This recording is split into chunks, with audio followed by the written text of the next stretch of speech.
eto yung hindi nyo nakikita sa akin, guys. Malamang sa malamang maraming hindi may alam sa inyo na may asawa na ako. Dahil bibihira ko lang siyang maisama sa mga vlogs ko. Gusto niya kasi guys yung low-key lang. Syempre hindi naman pa pwede yun dahil eto yung pinili kong landas, ang magpapansin sa internet. Kaya eto ako ngayon, sinishare sa inyo pa unti-unti ang pagiging romantiko ko. Hindi lang laging pagmamahal sa mga lolo't lola ko yung nakikita nyo. Meron din pala akong ganito, no? Nung high school kasi ako guys, alam nyo, ang tawag ko sa sarili ko ay boy romantic. Napaka-romantiko ko kasi nung high school ako eh. Pero tsaka na ako magkukwento sa inyo about sa aking kasintahan. Sa ngayon, yan na lang muna. Marami pa tayong lalakbayin na lugar at unti-unti kong ikukwento sa inyo. Basta sumama lang kayo lagi, ha?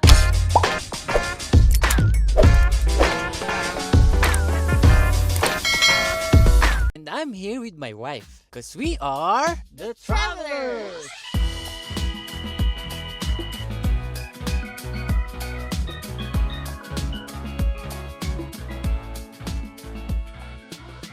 So guys, ang first stop natin pala ay ang Solvang, California. Ayan, sa may Santa Ynez. Itong Solvang na to, napuntahan na namin to way back then. Bago ko sabihin sa inyo kung ano yung Solvang, magdadrive muna yung asawa ko kasi we're running out of time, you know. Pag sinabing Solvang, ano yung pumapasok sa isip mo? Danish.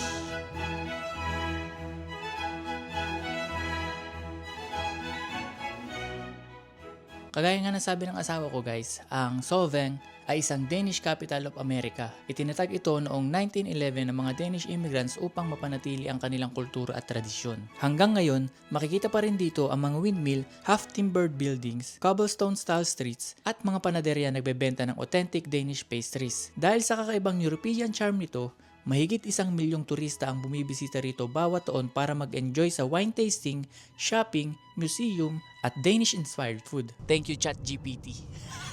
Basta maliit lang siya na cozy yung feeling. It's charming. Kumbaga parang di pa ako nakakapunta ng Europe pa, pero alam mo yung European style. Maraming wineries within the area. Madalas kami nagta-travel guys. Well, hindi naman madalas kasi we're not that rich. Pero pagka meron kaming pupuntahan, like gusto namin mag-unwind, kumbaga yung mga bagong panlasa. Kasi marami kaming gustong puntahan, marami kaming gustong ma-accomplish this year, makainan na masasarap, maraming gustong subukan. Yun yung vision namin. Habang wala pa kaming anak guys, ito muna yung pinagkakaabalahan namin. Kasi habang bata pa kami, we're still young. We're on our 30s. Sa mga hindi kasi nakakaalam guys, nasa Central Coast kami. Nasa gitna kami ng LA, yung big city, and San Francisco. Basically, pwede namin puntahan kaliwat kanan para mag-travel and ma-explore yung mga bagay-bagay na kagaya nito. But dito muna tayo mag-i-start sa malapit sa amin para magkaroon kayo ng idea kung gaano kalayo yun. Ito ang mapa. 35 minutes from our house. Finally guys, andito na tayo sa Solvang. Tignan nyo sa likod ko, yung windmill. Ayan yung sinasabi ko sa inyo kanina na isa sa mga attraction dyan dito sa Solvang. So ngayon, mag-walking muna kami. Mamaya sasabihin ko sa inyo kung ano ba yung mga goal natin.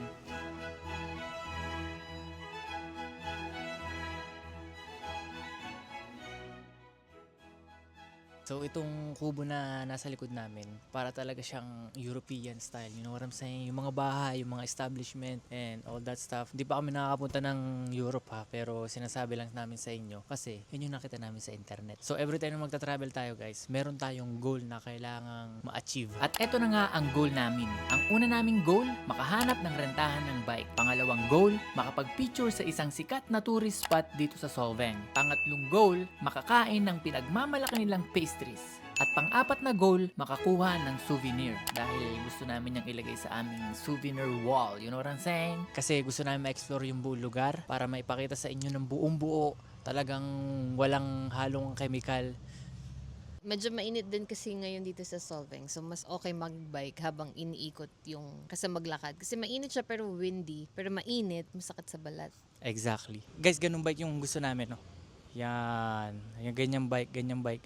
At habang naglalakad kami ng asawa ko para humanap ng rentahan ng bike, para ka talaga nasa Denmark guys dahil sa mga structures na nakikita namin dito. At tama nga ang sabi ng internet dahil napakaraming ang bakery ang naglipa na dito. Pero may isa akong napansin guys. Lahat ng flag nandito. Hindi ko alam bakit walang Pilipinas dito.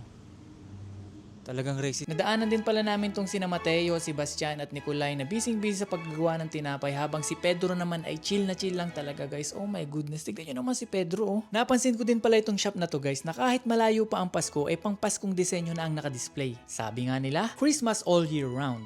Ah, kaya pala. Kung naririnig nyo guys, sobrang lakas ng hangin. Hindi naman sobrang lakas pala. Mahangin talaga. Ang ganda ng vibe. Tignan nyo. Walking ano lang kami, walking trip. Hanggang sa marating namin yung bike stop. Yung rentahan ng bike. Sana mura lang kasi narinig ko dito, medyo expensive daw yung mga bilihin dito. Ayun pala, sa mga movie, doon mo nakikita yung pagka European style nga, no? Eto pala, sana hindi talaga mahal guys. Kasi pag mahal, baka mag-cancel kami. So magtanong, ikaw makapag-usap, ikaw magaling mag-English.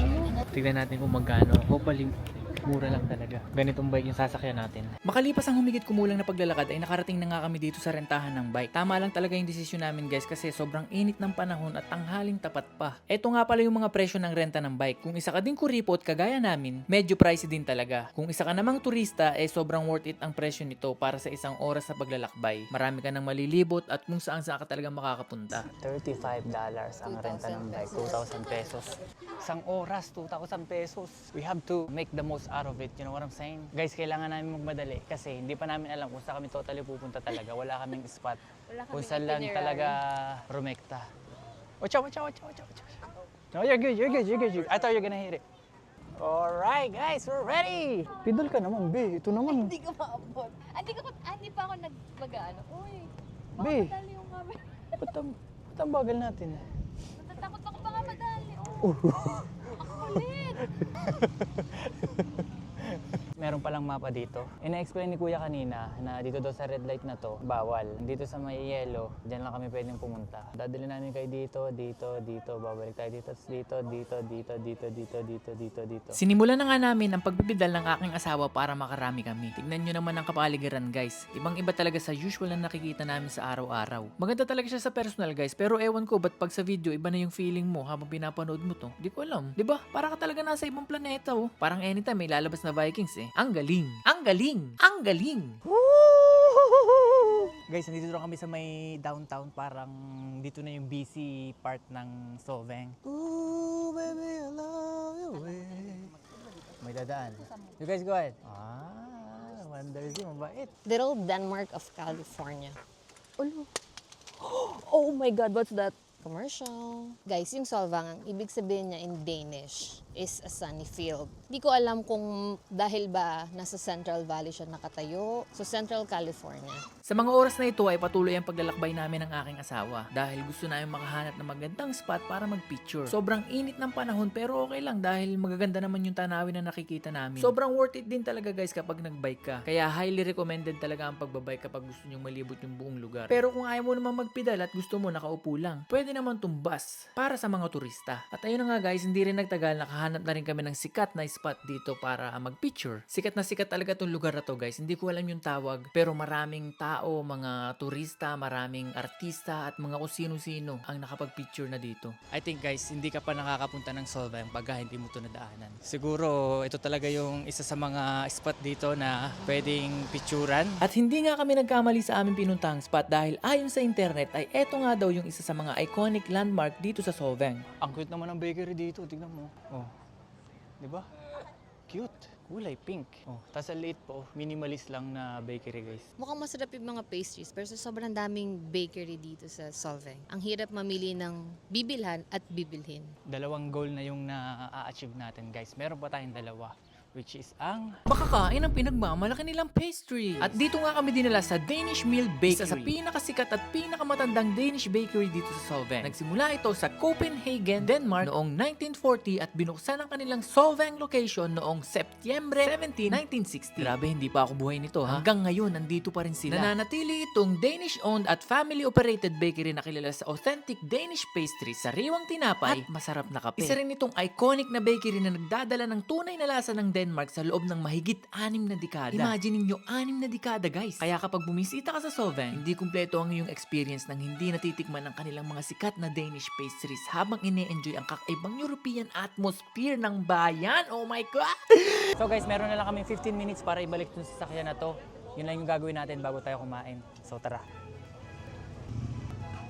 We had so much fun, to be honest with you. What can you say about the ride? It was fun. Kasi feeling ko kung naglakad tayo, sobrang init. Well, mainit din naman kahit nakabike tayo. Pero may But hangin. meron tayong suklob, Yeah. kumbaga parang may shade tayo. Tsaka may hangin kapag nagbabike. Let's go, let's eat. I'm hungry. Dito pala namin kakainin to guys sa may park nila wherein mga tao nagpipiknik. So, hanap lang kami ng spot tapos upo tayo and titikman natin tong pinagmamalaking Danish na mga tao dito. Kaso wala pala kaming panulak. Hanap muna tayong panulak. Baka mahirinan tayo sa tinapay. Yeah, bibili muna tayong panulak guys. At dahil kulang nga kami sa panulak, hahanap muna kami ng maiinom. Alam nyo kahit sobrang init ng panahon, talaga namang napakarami pa rin turista ang nagkalat dito. I wonder kung ano ba talaga yung pinunta nila dito. Ang makapagpa-picture sa sikat na spot or makakain ng pastries. Or both, kagaya namin. Anyways, nakarating na nga pala kami dito sa bilihan ng inumin at bumili na kami. Bumalik na din kami kagad sa spot and in-enjoy ang napakasarap na tinapay. Ito yung hindi nyo nakikita sa akin guys. Malamang sa malamang maraming hindi may alam sa inyo na may asawa na ako. Dahil bibihira ko lang siyang maisama sa mga vlogs ko. Gusto niya kasi guys yung low-key lang. Syempre hindi naman pa pwede yun dahil ito yung pinili kong landas.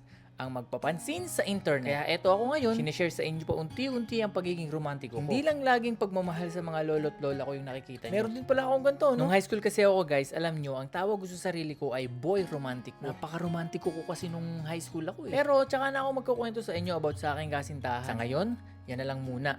Marami pa tayong lalakbayin na lugar at unti-unti kong ikukwento sa inyo. Basta sumama lang kayo lagi ha. Anyways, patapos na pala tayo guys. Hahanap na sana kami ng souvenir pero dito kami napunta sa... I know guys, I know. We ended up eating again. Dapat maghahanap kami ng souvenirs. Bitin pala yung kinain namin. Kaya ngayon bumili kami ng sandwich guys.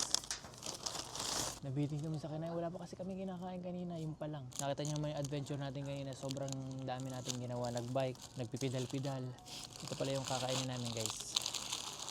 Roast beef with Dijon mustard. Isang order lang to pero hinati lang namin. Grabe guys, no? Di namin na-page yung sarili namin hindi kumain. Sobrang nabitin kasi kami sa kinain namin kanina guys. Yung satisfaction nandun eh. Pero yung fulfilling wala. Kaya kumain ulit kami. After nga namin kumain, naghanap na kami ng bilihan ng souvenir. Madami ka din talagang pwedeng pagpilian dito guys. Pero we're looking for ref magnet talaga para mailagay siya sa aming souvenir wall. Ever since pumunta kasi kami ng Japan ng wife ko, doon lang namin naisip mag-collect ng mga ganitong souvenirs. Actually, madami na kaming napuntahang lugar. Nakapunta na kami sa Indonesia, Thailand, Korea, Japan, at iba pang lugar sa Pilipinas at Amerika. Parang yung typical na magjowa ba, yung gusto lagi mag-travel. Dahil bago pa lang yung wife ko dito sa Amerika, konting lugar pa lang yung napupuntahan namin together. Nakapag Las Vegas na kami, Los Angeles, San Francisco, Yosemite, Lake Tahoe, at hindi ko na alam, basta kung saan-saan man kami napunta. Hindi pa lang namin na-share sa inyo with vlog. Pero this time, we decided na i-record na yung mga ganitong trip kahit malayo man or malapit. Basta kasama namin kayo. Because we are the Travelers!